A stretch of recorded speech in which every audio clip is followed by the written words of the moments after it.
Okay, for my expository sermon, I did it on Esther 4:11-16. Faith and fasting. We must have faith and fast as Esther did. Fear can stop our faith. Esther knew that if someone was not called to the king, they could perish.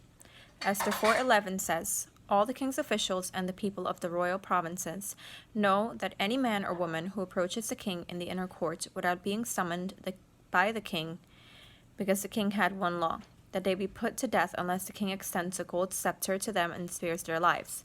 But 30 days have passed since she was called to go to the king." Leaders can enable our faith. Mordecai was Esther's leader and led her to dig deeper into her faith. Esther 4:12-14 says, "When Esther's words were reported to Mordecai, he sent back his answer. 'Do not think that because you are in the king's house, you alone of all the Jews will escape. For if you remain silent at this time, relief and deliverance for the Jews will arise from another place. But you and your father's family will perish. And who knows but that you have come to your royal position for such a time as this?'"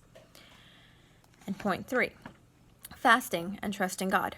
Despite what the outcome may look like, we have to trust God through it all, that his will shall be done.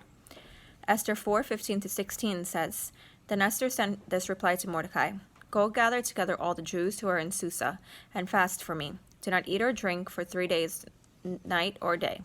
I and my attendants will fast as you do. When this is done, I will go to the king, even though it is the law, and if I perish, I perish.'"